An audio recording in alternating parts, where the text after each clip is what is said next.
बिस्मिल्लाहिर्रहमानिर्रहीम बिस्मिल्लाहिर्रहमानिर्रहीम। Dear students, अपने आज के इस लेक्चर में हम इल्म कुरान की फ़जीलत पर मबनी हदीस का मुताला करेंगे।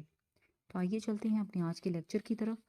आन उस्मान इब्न अफ़ान रज़ी अल्लाह तआला अन्हा अनिन नबी सल्लल्लाहु अलैहि वआलिहि वसल्लम, हज़रत उस्मान बिन अफ़ान रज़ी अल्लाह तआला अन्हा से रवायत है कि नबी करीम सल्लल्लाहु अलैहि वआलिहि वसल्लम ने फरमाया, काला कहा, खैरुकुम, तुम में से बेहतर है मन जिसने तअल्लमा सीखा अल कुराना, कुरान को, अल्लमहु और सिखाया इसको।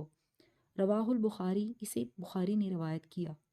हज़रत उस्मान बिन अफ़ान रज़ी अल्लाह तआला अन्हा से रवायत है कि नबी करीम सल्लल्लाहु अलैहि वसल्लम ने फरमाया, तुम में से बेहतरीन वो है जिसने कुरान सीखा और सिखाया। इस हदीस मुबारका में उस शख्स को बेहतर और अफजल करार दिया गया है जो कुरान को सीखता और सिखाता है, यानी वो पहले खुद कुरान पाक की तालीम हासिल करता है, उसमें महारत और कमाल पैदा करता है और फिर दूसरे लोगों को कुरान की तालीम देता है। गोया कुरान मजीद की तालीम उसकी ज़िंदगी भर का मशगला है, इसलिए वो अल्लाह ताला के यहाँ अफजल और बेहतर है। इस हदीस का दूसरा मायने ये है कि लोगों में दो अशखास अफजल और बेहतरीन हैं।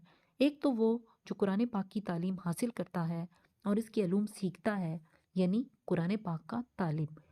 दूसरा वो शख्स जो कुरान की तालीम देता है, उसके अलूम दूसरों को सिखाता है, यानी कुरान का मुअल्लिम और उस्ताद। ये आखिरी पैगाम इलाही है, मुकम्मल ज़ाब्ता हयात है, इंसानियत के लिए निजात और सादत का आखिरी ज़रिया है। जिस तरह ये किताब बेहतरीन है, इसी तरह इसको सीखने वाला भी बेहतरीन है और इसको सिखाने वाला भी बेहतरीन है।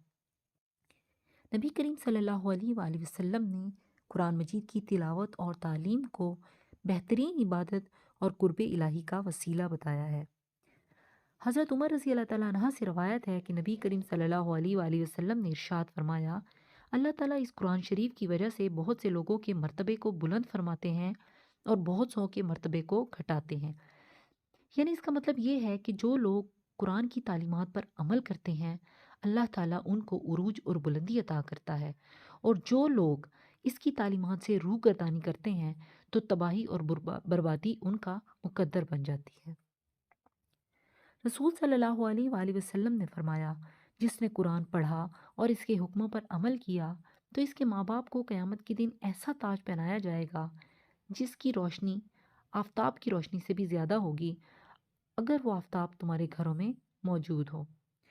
इसी तरह एक और जगह पे आप सल्लल्लाहु अलैहि वसल्लम ने इरशाद फरमाया, जिसने कुरान मजीद पढ़ा और उसको याद कर लिया और उसने कुरान के हलाल किए हुए को हलाल समझा और हराम किए हुए को हराम जाना, तो अपने घर वालों में से ऐसे 10 आदमियों की शफाअत करेगा जिनके लिए जहन्नुम वाजिब हो चुका था।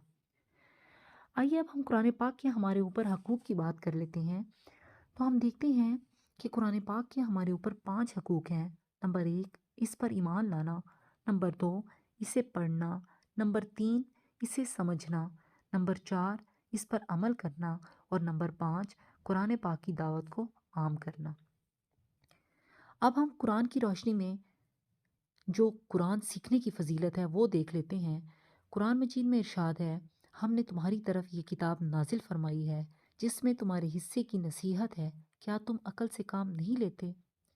कुरान पाक के एक लफ्ज़ पढ़ने पर 10 नेकियां मिलती हैं। अगर हम अलिफ लाम मीम पढ़ते हैं तो अलिफ की 10 नेकियां, लाम की 10 नेकियां और मीम की 10 नेकियां। कुरान मजीद में एक जगह पर इरशाद होता है, और बेशक हमने कुरान को नसीहत के लिए आसान बना दिया, बस क्या कोई है नसीहत हासिल करने वाला? कुरान मजीद आपने आज ज़रूर पढ़ा होगा। क्या इसमें एक दफ़ा भी ऐसा मौका आया कि आपने दिल से कहा हो, सुबहान अल्लाह, ये बात पहले क्यों नहीं समझ में आई?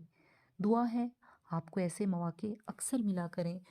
अल्लाह से दुआ है कि अल्लाह ताला हमें कुरान को पढ़ने की तौफीक अता फ़रमाए, हमें कुरान को समझने की तौफीक अता फ़रमाए, हमें कुरान को सीखने की तौफीक अता फ़रमाए और इस कुरान की तालीमात को दूसरों तक पहुंचाने की तौफीक अता फ़रमाए।